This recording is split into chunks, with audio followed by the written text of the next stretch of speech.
Hello. I don't know who's going to be hosting this, but I'm Max Folkman.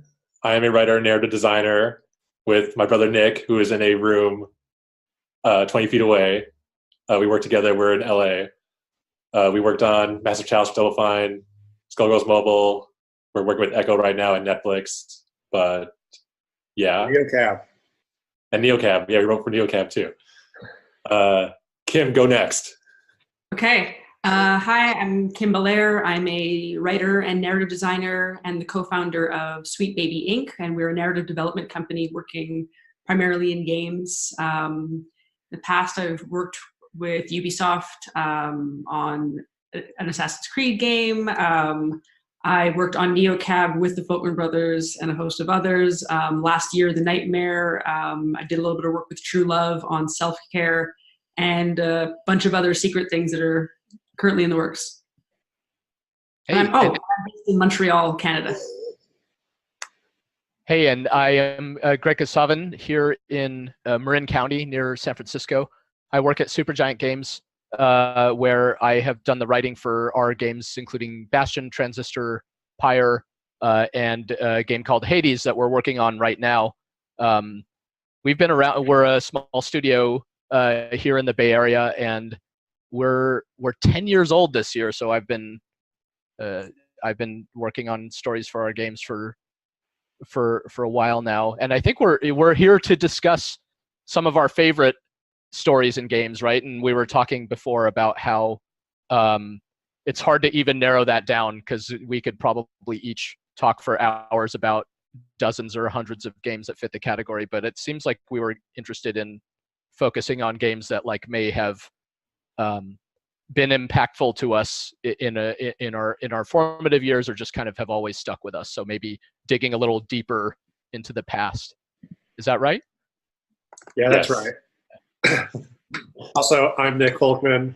I'm Max's brother. I've worked on the exact same things he has, and we also hosted a podcast together called Script Lock, where we talk about storytelling in video games. And we had both of these guests on before, and they were great. And I'm stoked to be here.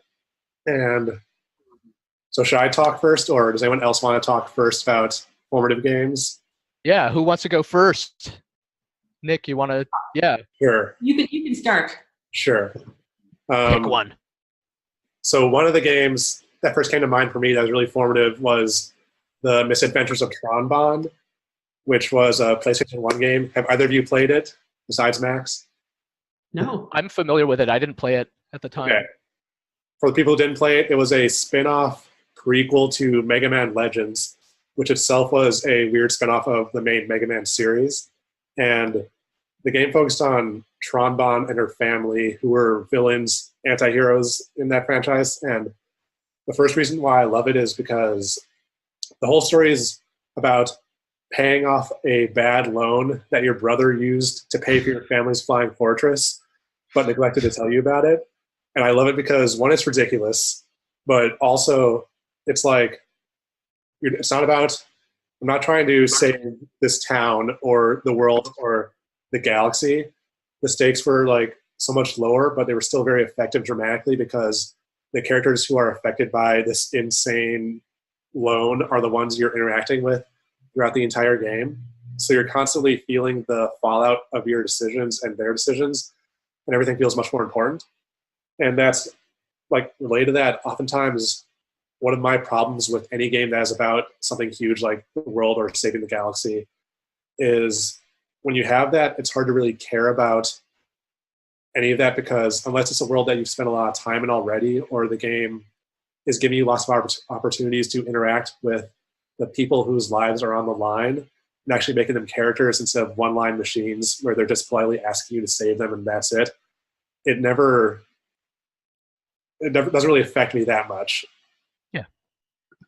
We talk about that a lot too at Supergiant, making the stakes personal and not having it be you must save the world. It's for me, it's always you can't, no one can relate to that really. It's we've never, paying off a loan is much more relatable as a situation that we've been in compared to compared to like the whole world is at stake or something like that. So it just keeps it more, making it more grounded. It can be really fun. That's fun that it has that premise. It was like a funny game, right? It wasn't like too serious tonally. No, I think it had like a few dramatic scenes, but mostly it was just a lot of goofy shenanigans and That's cool. like a lot of humor from. It's like the other part of why I love this game a lot is because of the serve bots, and it's why it's such a good story. Yeah, yeah. So, like for all the Marvel vs. Capcom 2 fans, like the serve bot is a character in that game, and that's probably where people know them more. But the serve bots are like these little Lego underlings. They're basically the minions from Despicable Me, but they were there like a decade beforehand, and they serve your character Tronbon. And a lot of the gameplay is about like base management, where they're helping you research weapons, or you send them out to find equipment or items, or they have all of their own stats and unique personalities. So you're talking to them and making sure like they have their items equipped, or how do you make them stronger, smarter, or whatever. And that's going throughout the entire game. And at one point you can designate who is your favorite serve bot. And I can't remember if it actually does anything like its unique dialogue or stats or whatever, but they get like a red hat, and that's it. That's what I remember. And that happens throughout the game. You choose it, and then whatever. But then towards the end of the game, this is spoilers for the game, which is like, I think 20 years old by this point. But at one point, your character, when you're playing as, who is like in a mech the entire time as you're going out like pillaging towns for money, your character gets imprisoned. And so your favorite serve bot has to go and rescue you. And so you're playing as your serve bot in the mech. Oh, wow. And it doesn't feel any different at all. Like the gameplay is totally the same. But it does feel different in that, like, it's your guy. Like, he's going out to make you proud and save you. Yeah. And it was the first time a game had really, and I appreciate this a lot more as, like, working in game development now, but it's such a small change where it's basically, like, some different VO and a little bit of text difference. But it does so much. It makes it the entire end of the game feel so different. And it was just, like, it blew my mind that, like, oh, my God, it changes everything, even though it doesn't change anything really. I have a question about it because I've now Googled it because I have never seen this game before, but I realize like I think it's probably entered my consciousness somehow. But I'm looking at these little serve bots and little yellow guys, right, with the little blue outfits. Yeah. Are they the original Minions? I think they are. Because these are extremely Minion-esque. These are like the same voice. Buttons. Yeah. They all like just are serving your character. They all have like really sweet voices. They have a better vocabulary than Minions, which I think is better. So these are like the Minions. Yeah. Okay. Or other Minions are the de-evolution of them. Okay, so I think because I would love to know if this was like proto-Minions. Yeah. Certainly I wouldn't be too surprised if someone working on that movie may, we're always surprised when like film creators like, oh, they play games too. It's like, yeah, of course they do. They grew up with this stuff as well. Yeah. This game looks fantastic. I'm shocked that I've seen one of these little serve bots before because of, I think, Marvel vs. Capcom. Yeah. But yeah, this is great. I recommend it to everyone, like, at least, I wasn't going to mention for my next game, but like the voice acting is also really, really good. It was one of the first games that we played that had voice acting at all. And like all the serve bots are voice acted, the main characters are voice acted, and it just is delightful. And it made me, I didn't realize how good it was until much later because it was so effortless. But watch a Let's Play of it, just see the base management stuff. It's great. Very cool. So I could talk about my second game, or should we like go around once and to see how much time we have left? Yeah, we should go around once. Okay. Who's next? Rochambeau for it? Go left to right. Yeah. I don't know what order it appears in, but the game that I chose is called Castle Infinity. Oh. And it was one of the first MMOs ever created for kids. What? I know.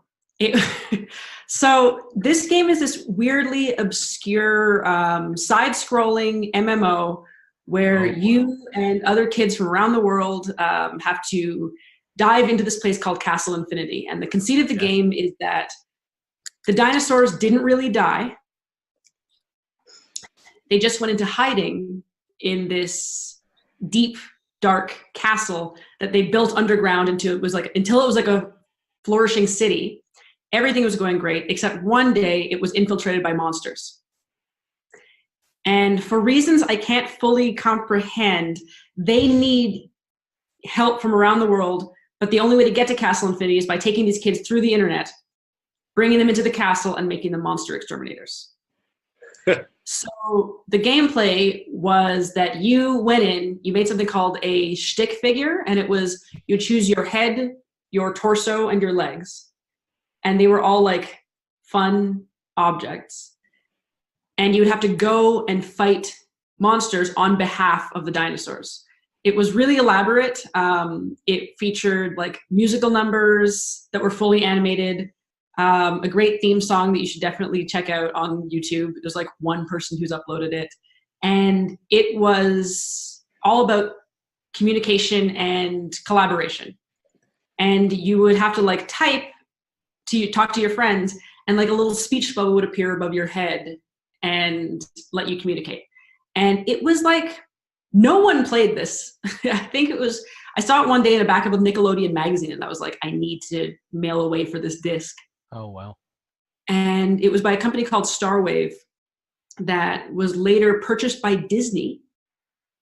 And Disney was interested in building like something called Castle Hercules out of it, but eventually it died and they just never got around to it. And so they shut down the entire game. And rumor has it that the game was eventually recovered by finding the old servers in a dumpster. Wow. It came out in... Sorry, go ahead. Oh, it's from 1996? That's amazing. That's like before Ultima Online even. I think Ultima Online was like 97. Yeah, it was, and it was janky. Don't get me wrong. Hey, so was every MMO for like the next 20 years. Despite their best efforts. And there were a lot of areas where you could, like looking back, you could see that certain spots were like, you had to be alone because they could not handle putting multiple people into this. But I think what really got me was that it was one of the first like games that had a meta story to it, where I was actually part of it. Like the ad that appeared in Nickelodeon magazine was like, the dinosaurs need your help. Kids will have to, like, you are going to be sitting at your computer, but what you are doing is controlling this avatar that will help the dinosaurs defeat the evil monsters who have infiltrated their subterranean or maybe an alternate dimensional castle. And it was a really weird way of telling the story. And in between levels, they would have this character named Stella. And Stella was herself like a teenager who would talk to you and be like, hey, I'm basically the middleman connecting you to the dinosaurs. And so it was all of these like different ways of expressing the narrative as both like, this is real and this is a fantasy. And I think it's something that I haven't seen done a lot anymore outside of like more like outwardly immersive games. That kind of experience of being drawn, like you yourself are drawn into the world. It's like movies like Neverending Story or something like that, where the kid winds up in the book. That kind of feeling. It's almost like that meets an ARG, right? Yeah. Because it acknowledges the fact that I'm sitting at my computer, and then it acknowledges that when my internet's bad, I can help the dinosaurs less. And I think that there's something nice about that. I think one of the feelings that I try to find in games, especially like in mobile games, I love when I get a game that mimics like a phone interface where I'm supposed to be really playing this thing. Those games, I think like Sarah is Missing or the Mr. Robot game, where it's like you found this phone and all of a sudden by sitting on my couch doing nothing, I'm still being immersed somehow. Yeah. And I think that was probably my first experience with it as a player. Were there kids like role playing in it? Yes. For the most part, no, I would say. But initially, especially, it was like they had a lot of moderation that would encourage you to talk about like, oh no, we have to save these dinosaurs. Meet me here. And they did a great job of like designing the game so that you have to help each other. they had these things like you could only fast travel if you had like a certain item called a grow cap, but to bring friends with you, you had to share it with them. And then sometimes, like if you wanted to go across a bridge, someone had to stand there, then go to the next one, someone had to stand there. And so it was always these like, it made you communicate about the environment and about the creatures you were facing. So in that way, everyone was kind of role-playing just a bit. Man. Yeah, and it was just this super weird thing, and no one talked about this game for so many years. And it was to the point that like I decided to do an article about like this mystery game a couple years ago, and it remains one of like the only ones written about it, just because it's this bizarre cultural relic that kind of just was lost to time, but ended up like a lot of the staff who worked on it are now dispersed throughout the industry. I'm gonna look it up after this. This sounds like the greatest Kickstarter game ever. It was wonderful. I highly encourage you to check it out, and watch the intro video, and that's it. Wikipedia said it survives as a freeware MMOG. It kind of does. And on that Wikipedia entry, there's a reference to my article because there's so little out there. Very cool. Amazing. Greg, do you want to go next? Sure, I'll go next. I guess forcing me to actually decide what I'm going to talk about. I think there are a lot of games. I grew up playing both like computer games and arcade games and console games, so I was kind of like exposed both to what I would say are like Western as well as Japanese like storytelling traditions in games, which I think are pretty different. And I think it was a game called Phantasy Star 2, which came out in 1989 for the Sega Genesis, that really like put a lot of pieces together for me for everything that I loved so much about what games could do from a storytelling standpoint, kind of in combining it with gameplay, just how they could tell. Phantasy Star 2 is like a the world of Phantasy Star, it's kind of like it's not as well known as it once was, but it was like a big like kind of Final Fantasy caliber well-known RPG series in the 90s, and it's like a science fiction setting, but with some fantasy elements as well. So it's like I live in a big sci-fi city, but I have a sword, sort of, if you can imagine that. And the world building was really interesting, actually, from that standpoint, that it melded sci-fi and fantasy conventions together. And the first Phantasy Star game had you fighting like D&D style, like owl bears and stuff like that, even though you're like a girl in a sci-fi world trying to avenge your brother who's killed by a dictator. So that actually the original Phantasy Star blew me away also. But Phantasy Star 2, I got like real kind of hipster about it, because I feel like a lot of the stuff that Final Fantasy VII went on to get a ton of credit for many years later, like Phantasy Star 2 did all that stuff years before, of like introducing you. I'd never played an RPG where like a major character died as part of the story, and it was like a level of drama I just that really took me off guard, because it was crafted into the story. There are plenty of RPGs you play, like a Dungeons and Dragons game, and characters are dying left and right. You're resurrecting them. It's like kind of inconsequential, but there's a certain moment in Phantasy Star 2 where this character who they really build this character up. She's basically like your sister, and she dies and goes away in this like heroic and kind of like epic moment, and I just couldn't believe it, playing it in, I was like in middle school at the time. And it's all the same stuff, like the same kind of emotional responses as you often hear with Final Fantasy VII's kind of classic moment where you're desperately trying to see if you can resurrect this character. You're like, no, this can't be happening. It can't be real. But no, it's real, and it's fully supported. You go to the place where you would normally go to resurrect your dead characters. Are like, sorry, bro, can't help you in this particular situation. She is gone. You're like, oh my god, I can't believe this. And that's just an example. So I think it was like how serious Phantasy Star 2's tone, how like kind of like somber its tone was, that really impressed me. Because I was a kid playing it, but I hadn't really played a game that made me feel grown up. Not because it was like bloody or anything about it was like inappropriate for kids necessarily, but the seriousness of what was happening in the game. And it also has one of my favorite ending sequences of all time that just absolutely. There's a certain number of games I've played where at the end I'm just sitting there like a jaw-dropping ending where I'm like, can't believe what just happened.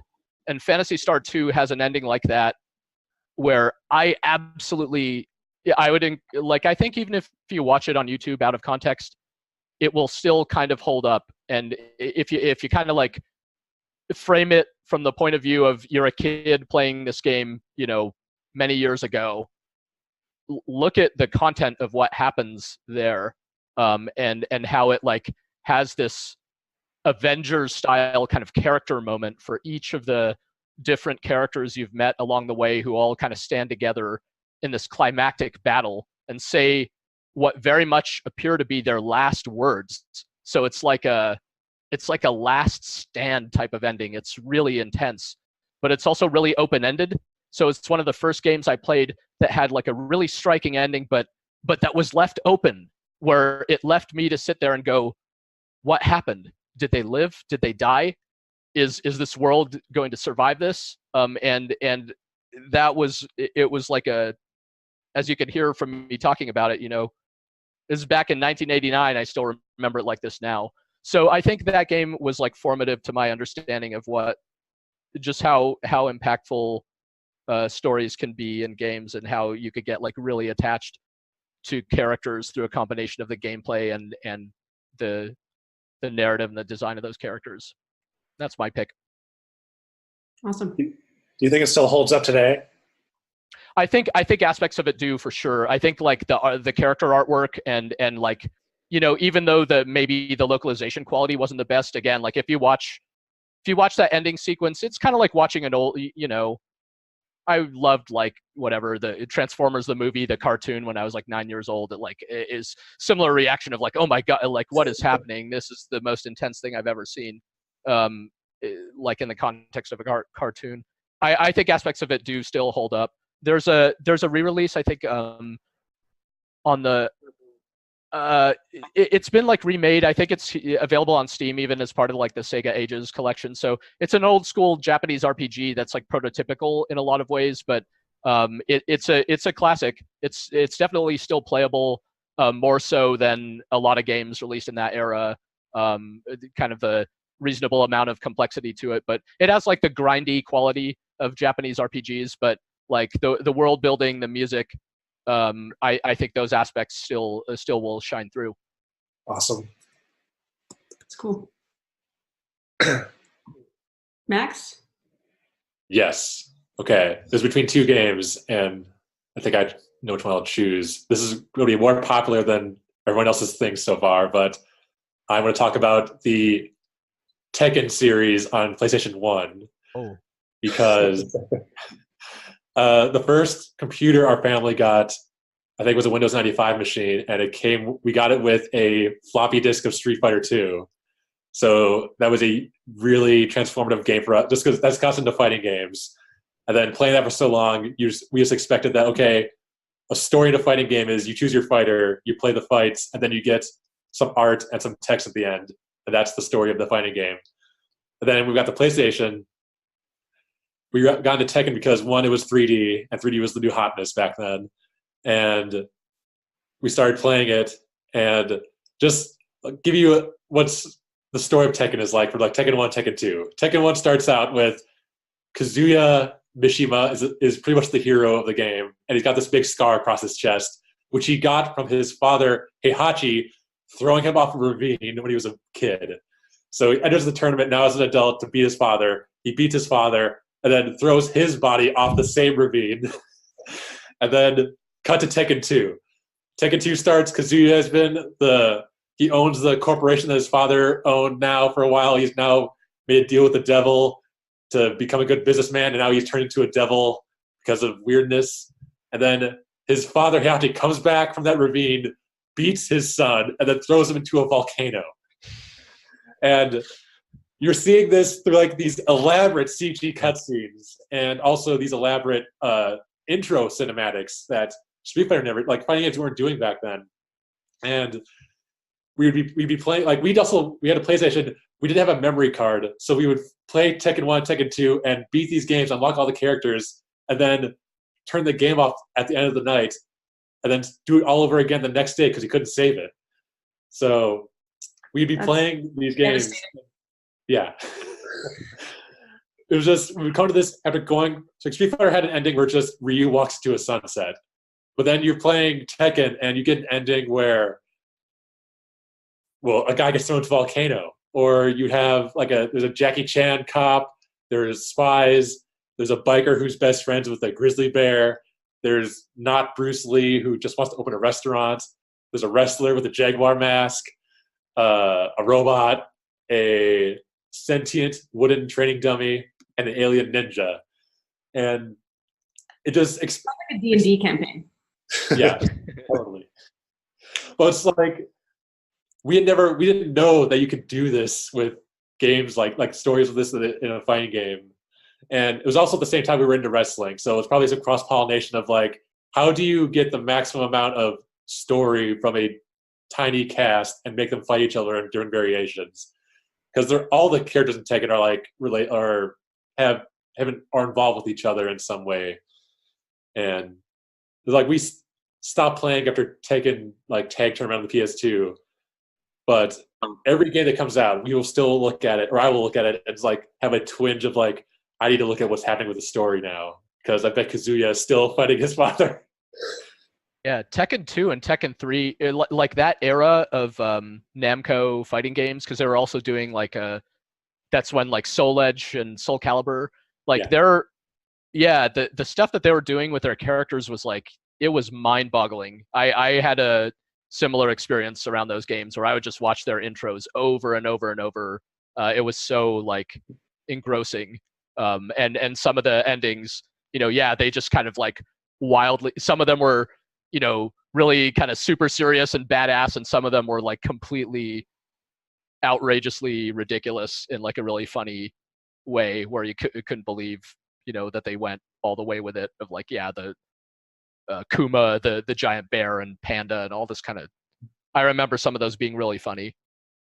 They would even do like Tekken 3, like Zhao Yu. I don't know how you say her name, but like her whole ending was entirely like anime. It was like they actually got 2D hand-drawn animation for her ending, which I can't imagine what the budget for that game would have been back then. That they could devote, especially like for making CG at that time. Yeah. That was at the cutting. Like I remember the Tekken 3 when that first like trailer came out of like the actual CG that opens the game. It was so good. I still watch that cutscene. Yeah. There was a kind of a period of games where I think it went from like there were fighting games and they had the endings for like per character, and then it kind of moved into that phase where you would have two characters and they would have specialized dialogue towards each other. Yeah. I'm not sure when exactly that came about. That it started happening outside of story mode, but yeah, I still find it deeply fascinating. Like I love it. I play like a Mortal Kombat or something, and I have these two characters, and I'm like, this is new, fresh dialogue, and I understand the relationship that these two have, or the relationship that these two don't have, and I think in those little ways it must be so much fun to kind of it's kind of like a very freeform world building, I imagine, where you're having a lot of different characters and they each have their own stories, but you have to, by virtue of the game's style, have them meet. And so that must be kind of a fun exercise to think, okay, what does character X think about character Y, who might not otherwise have a relationship? And it kind of provides something really, really fun to the player. I remember trying to like match characters I hadn't seen together before, even if I didn't particularly want to fight them. I just wanted to know what they thought of one another. Yeah, I really love that aspect too. Fighting games, I love that fighting games came up in this discussion at all, because I feel like they often get left out of story discussions. But for me, they're hugely influential in the way that you're describing, the kind of like that they so kind of concisely can portray these like inter-character relationships, where because they're so kind of compact. They have to pack so much into just the design of the character, and their whole kind of attitude toward the world is right there, kind of expressed in their design. So the developers who like took it a step further to have them interact with each other, I can think of many games that had, you know, both Tekken, and I played a lot of SNK fighting games, or games like Samurai Showdown, and some of the later like King of Fighters and Fatal Fury games that did all this. So and yeah, I just love it. It was a big the game I worked on that's in the LudoNarraCon sale pyre. It takes a lot of influence from that. It's just different characters with different attitudes, you know, having to respond to each other, because of how they see the world. The guy who's like the martial arts master, you know, is very disciplined, having to meet the kind of like, you know, the kind of sloppy, hot-headed guy. It's like, you know, these guys just don't like each other, and so you get it right away why they may or may not like each other. Love it. And it's cool watching like the evolution of fighting game stories go from like Street Fighter 1, and then all different franchises commenting on each other and trying to upgrade and improve on what they're each doing. Like Tekken comes in with their cinematics and doing things crazy with that. Then Street Fighter, like with the Apple series, I think is when they started, like, it blew my mind when you had certain combinations of characters fighting each other, and then there'd be a pre-round like animation, like Ryu and Ken, they touch fists, or like Ryu and Sagat, like Fighter 3. It's like that's so crazy. It blew my mind. Yeah, it's and exactly those kind of like little. It's that specific interaction in Street Fighter 3, Ryu and Ken, they're classic characters. This animation has like, it's probably about, you know, it's over. It's like less than a second, but it's so, if you've been keeping up with that series, it is like incredibly packed as a character moment. That's like everything about these two guys' relationship with each other in a really cool way. So yeah, it's very fighting games, like the ones that have sort of invested in their story. There's the really like lavish kind of Tekken examples that you've referred to, but sometimes they've gotten away with these little story moments in like an incredibly efficient way from a storytelling standpoint. So I just love when games can pull that off, you know, without necessarily relying on a ton of words or cutscenes or anything like that. Yeah, I love that NetherRealm is doing, like, Mortal Kombat was. Should we go to round? Do we have? I don't know that we have time for. Oh yeah. No, want to wrap up?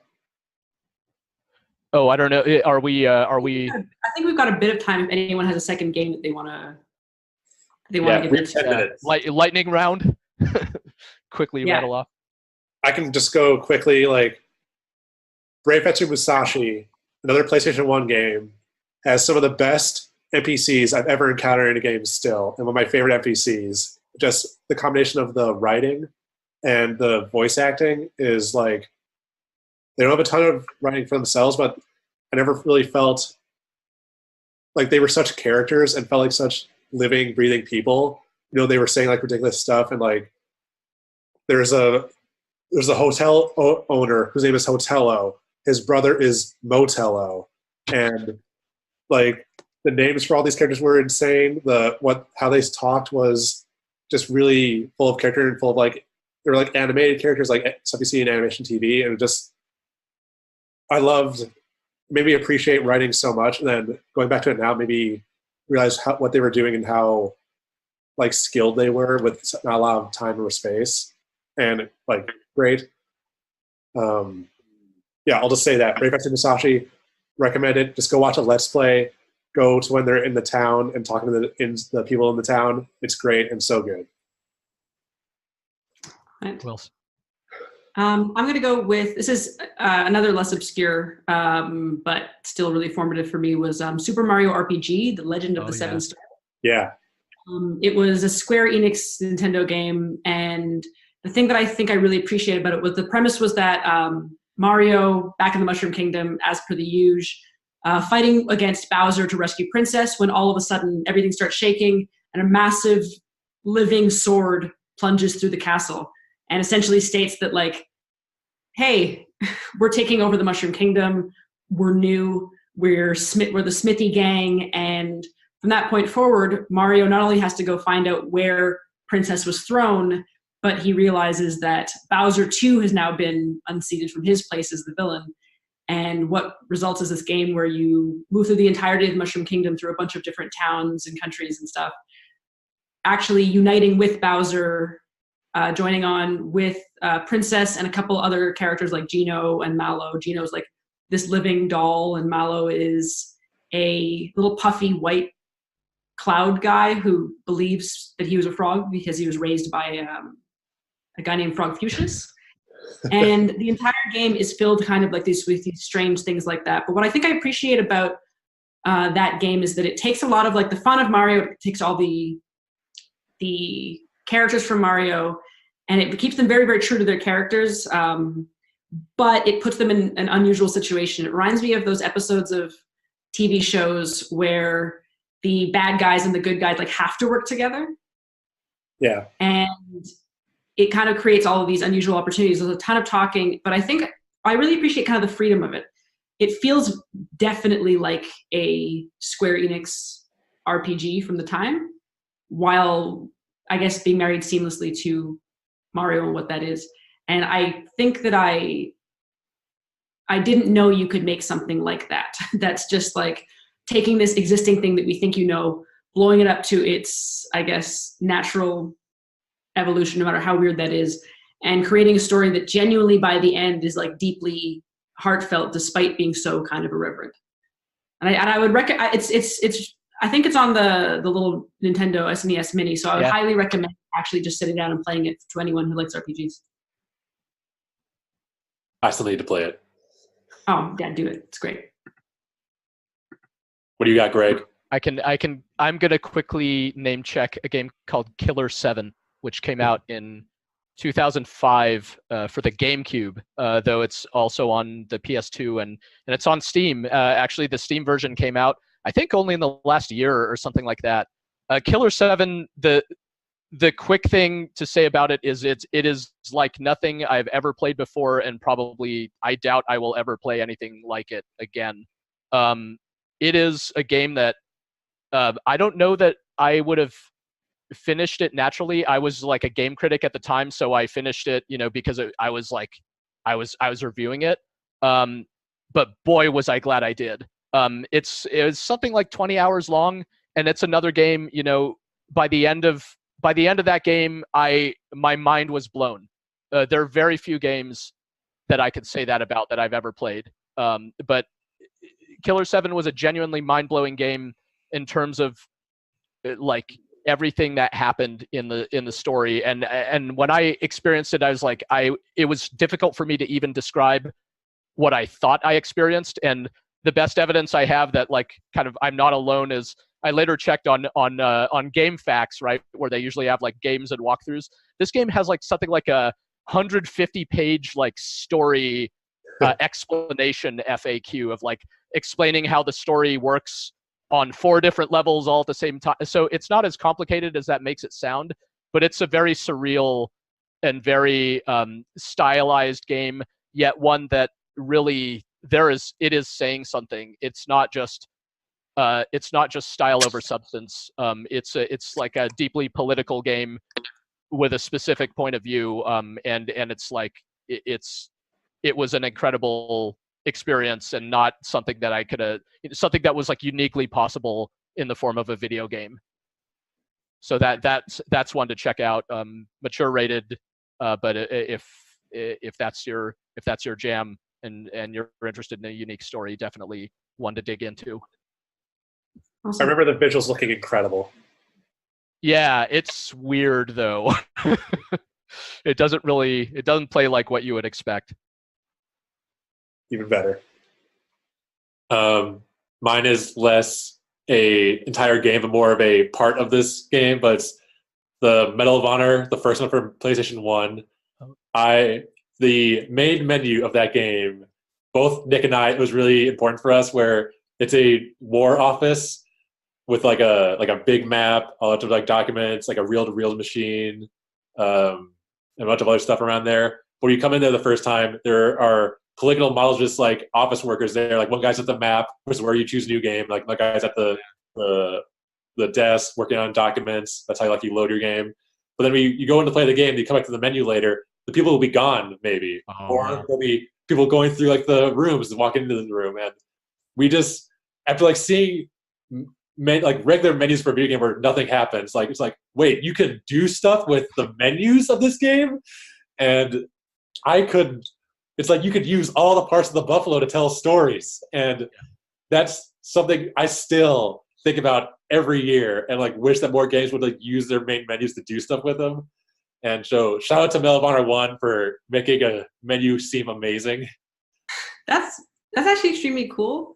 And also, I didn't realize that Atreus is in the main menu of God of War. I just spotted him like for the first time the other day on a second playthrough. So that was my main twist. I didn't know that either. He's just chilling. So cute. I think now it's time to wrap this up for us. Yeah. So I guess we can all do plugs if you want. You can find me at MaxFolkMax on Twitter, and our podcast at ScriptBlockcast on Twitter. Nick, go next. I'm Nick Folkman on Twitter. Follow the podcast at ScriptBlockcast on Twitter. We can't talk about anything we're working on right now, so sorry. I'm at Bagel of Death on just everything, so Twitter, Instagram, wherever you want to find me. And you can be found at sweetbabyinc.com if you want to learn a little bit more about what we do.